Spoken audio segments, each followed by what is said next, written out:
Good evening, Hello, good evening. How are you? Christina. Wonderful to see you. My name is Dr. Rajshri, and I'm going to be your moderator for this session. Okay, Isn't it good. amazing that we soul sisters are connecting across the globe? I'm ready. I'm a little nervous because the English is a total challenge for me. No worries. I think we can understand each other. So I'm going to make an introduction now. So welcome to the Digital WEF 2020. Very warm welcome to you, Christina. Tell me if I'm pronouncing this correctly. Christina Callejas Campo. Am I right? Callejas. Callejas. Okay, Callejas Campo. Callejas. Christina Callejas Campo Mhm. is a journalist from Colombia, right? Yes. And the topic that you have chosen to speak on is the role of NGOs globally in leading education. Uh, Yeah. Education is very close to my heart as well. So over to you, Christina. Okay. Doctor, I'm a journalist, but I'm here today as a president of the board of director of a ONG that we are working in a little town in Colombia. Yes, Okay. we are ready. Yes, you can start talking on your on your topic. Okay, okay. Um, as we are working in Colombia for the last 16 years, and we are convinced that one of the most important roles that NGOs have in the world is to promote development projects and at the same time promote particular causes as NGO. Within them, education is fundamental because education is a priority for development. By promoting learning and providing better opportunities to people, we motivate their integral development as human beings because they will be able to access this right that at the same time constitutes a necessity for every person on the planet. This aspect, especially, is highly relevant in Colombia, which is still working to promote its development, especially in a post-conflict scenario that has now become more complex with the pandemic, and where pedagogical work is needed, not only to promote development, but also to achieve a real democratic practice that through participation leads to equity. Only in this way we will build societies that based on social justice and gender equality, because it is precisely the participation of women in politics that allows democracy to advance and to have a true sustainable development in the territories. In my country, Colombia, a nation of about 50 million inhabitants, women represent 52 of the population, but they have only 18 of political representation. Although the path to political equality for women in Colombia began in 1957 with the right to vote, today, 63 years later, we are still far from active and equitable participation in politics. Even today, women are observers and not protagonists of development. According to a UN Women report in the previous legislature, there was a 15.6% of female, 15 that 6% of female participation in governorates, 17 local assemblies, 12 for mayors, 17 participate municipal councils. And this rate, and with that average, we will have to wait until the next century to achieve parity. I'm talking about all these numbers and try to explain the importance to education for the empowerment of women, especially in Latin America, but specific in Colombia. This is the reason why in the Tejido Humano Corporation, that is a NGO I told before, uh, we designed and launched the first course for the empowerment of political women, which is 50% with practice, not only knowledge, transfer of knowledge, but practice. I don't know if you have some question or.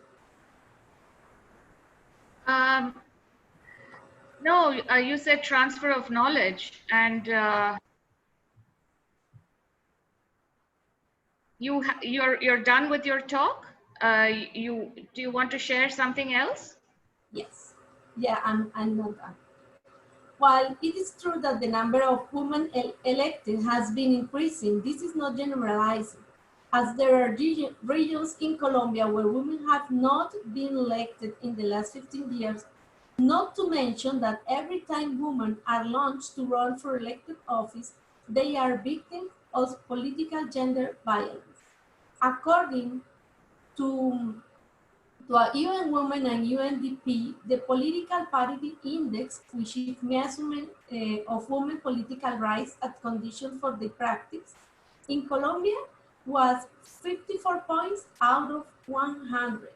This figure coincides with the study of the Dutch Institute for Democracy, which referenced in its report that more than half of respondents agreed that the practice of politics in Colombia is more hostile and exclusive for them. At the Tejido Humano Corporation, we realized that it was necessary to empower women politically so that they were aware of their rights and so that they become encouraged to play a key role promoting development for Colombia's territories in a changing scenario of uncertainty because of the COVID-19 pandemic. Although education is not our specialty, we have spent 16 years with experts and volunteers promoting social, environmental, and especially political programs and projects generating positive change in the communities that we serve. As an NGO, we wanted to contribute to education for the political participation of women in Colombia, and we decided to design and launch the first training course I told you before for the political empowerment of women. For this, we taken into account the need to encourage women to take an active role of leadership in their communities and local politics. Only through the education and training of women, we will be able to develop and strengthen the skills they need to become drivers of change. We identify that the process should begin with personal transformation, since many women need to acquire new skills that will allow them to transform their self-image and develop new agreements and form of interrelation within their own strengths. At the same time, women will be taking steps towards improving their condition and towards becoming candidates of political parties or community leaders. Similarly, we identify the necessity to develop and enhance skills to make that leadership visible through communication and provide them with tools that will allow them to connect with others and make and share their ideas. For that, we develop a communication skills model. However, we are able to see that there were still gaps that could make women feel unprepared. So we decided to develop an economic empowerment model that will allow women to have options to achieve their economic independence. The objective of this model is to show women how they can achieve financial autonomy. This is very important in our country by developing an activity that will generate income, which we also help them achieve better status within their communities and even raise funds for their campaigns and to network with other women. Finally, The political empowerment model helped women think about democratic and participatory process as the engine of social change and the development of their communities and territories in which they should be protagonists, not just voters. In the Colombia Atenea report published last year by UN Women, revealed that in the last presidential elections, which occurred in 2018, women represent 51% of the electoral census and 52 of those who voted. If the figure is analyzed in relation to those who can choose and actually voted, the result was 55%, while for men, the result was 51.6, a difference of 3.6 percentage points. The most interesting thing is that despite these figures, the representation of women in the Congress of Colombia is 19.7. Women represent great electoral potential, but we still have restricted access to decision-making positions, and that is why we need women to participate actively in the system so that they can enjoy full citizenship as subjects of duties and rights. As an NGO, Tejido Humano, that it was a great responsibility to the communities and that the change that is promoted in regions depend on our cooperation because often government programs fall short in the face of the real needs of the territories. Our contribution to empower these women went even further because we knew that the most important thing for them was to receive training. So the course was we designed focus not only on the content but on real training, I told you before, on each topic, including digital. Although the pilot took over 40 hours, the women were able to put what they learned into practice. As NGO, we took advantage of our proximity to them to develop a mutual learning environment, which has not been possible in the midst of the pandemic. But thanks to the digital environment, we are able to turn the situation into an opportunity. The participation in our course worked on an online platform individually and collaboratively.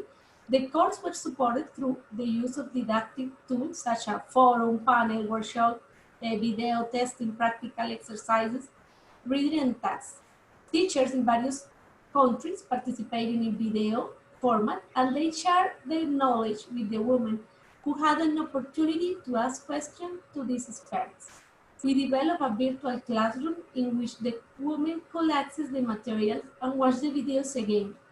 This turned out into an opportunity for a lot of women who are not able to reach in-person classes because of Colombia geography, difficult the internet signal because the mountains, as has been the case for many workers during the pandemic. Scheduling was a change, but we are able to agree and schedule that will allow women to watch the lesson in video after we're done the household chores, okay, labor. We as part of the online environments that we are offering to them with a blog and a live interview space that we share through the Tejido Humano fan page. Here, women share valuable and important information with each other, and at the same time, they could expose it in the media. The final exercise of the course was a simulation of a political campaign through role play. The final session of the course, an international panel with women deputies, a former president of Ecuador, and politicians from various Latin American countries. After the course, we will start a social practice. So all this is just the beginning. And as NGO, we are very aware of the great challenge that we have in front of us to create education for women in a global setting. Right now, we are working at the local level.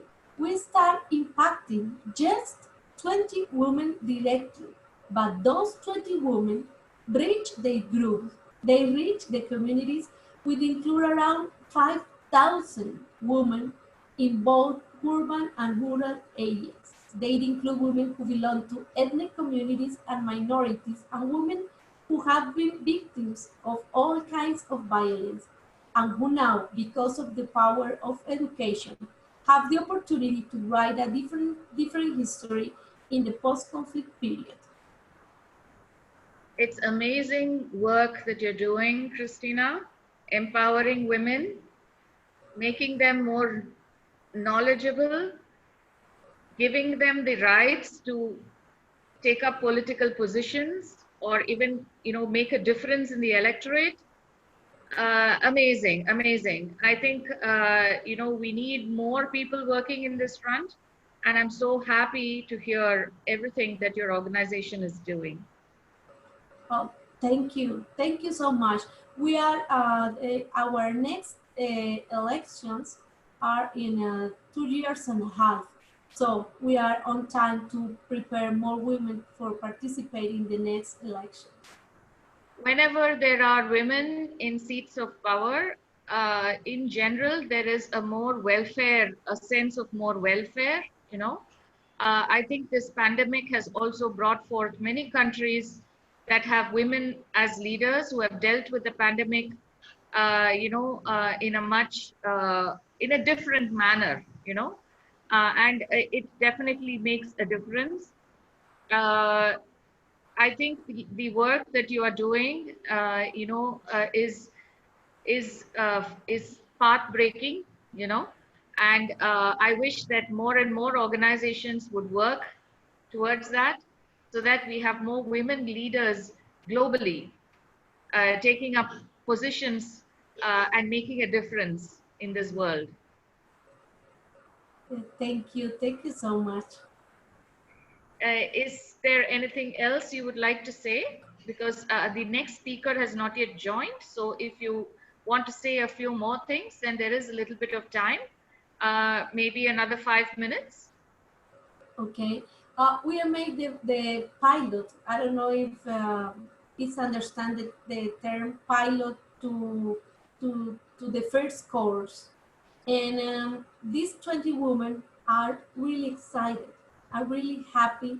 And I'm surprised because the first module was a transformation. So we start with the transformation for be strong.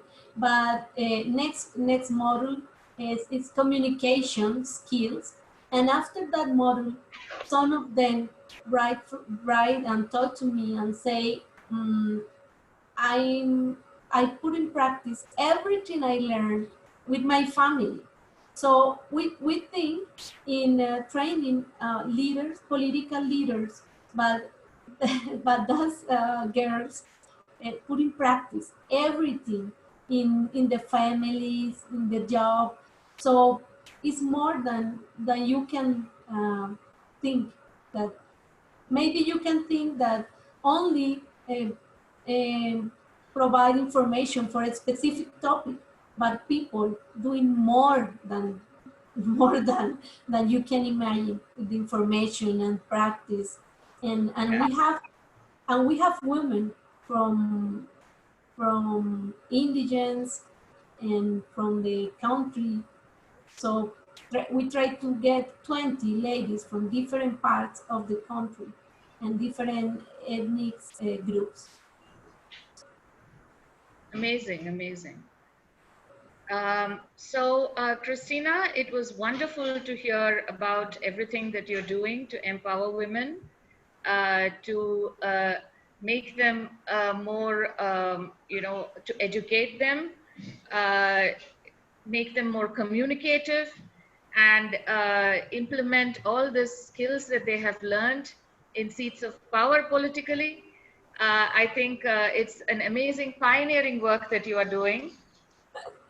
Thank you. Thank you. And to recognize the efforts that you are putting into this, the Women Economic Forum confers upon you an award of Iconic Woman, Creating a Better World for All. And we're very, very proud and very, very happy to confer this award on you. This will be sent to you digitally. shortly. Thank you. Thank you so much. Thank you so much, Dr. Rahashir. And Thank you. amazing work. Please keep it up. I wish more and more countries would adapt and adopt these models so that we are working towards a more utopic society, you know, and we are creating a better world for all. Thank you. Thank you so much. Everything we do is inspired by WEF. How nice. So beautiful to hear that. Yes, it is a beautiful platform. And I think it has been instrumental in connecting so many soul sisters. It has created a positivity, a boost, so to speak, in our morale. It has opened up so many avenues for each one of us. And it has been an amazing experience being a part of all and with. Yeah, it is. It is. Thank you to WEF. Yeah, thanks. Thanks to it. I think the other speaker is not here yet. Um, and I don't think they are able to reach her. So I will just stay on the call for some time to see if she can join. And if you would like to carry on, that's fine. We can just stay. I could just stay on the call to see if she joins in. Okay. So bye.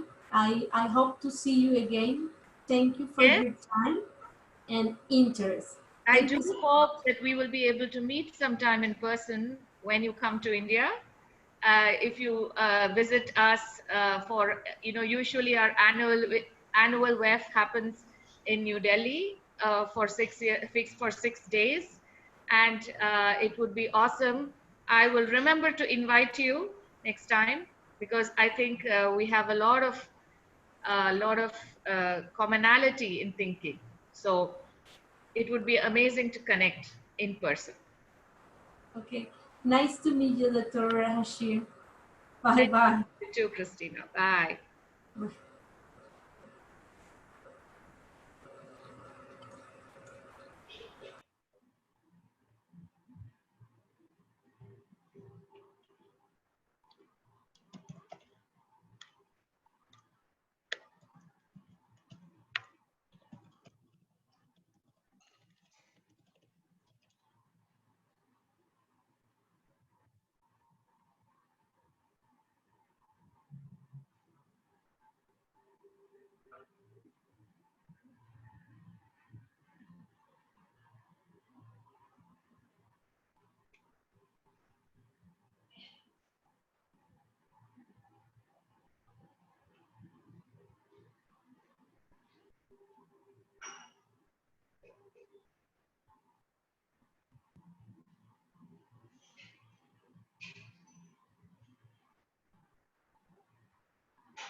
உங்களுக்கு 7:30 இருந்தது, நீ உங்களுக்கு 7 o'clock Correct, இருந்துச்சு. Amma.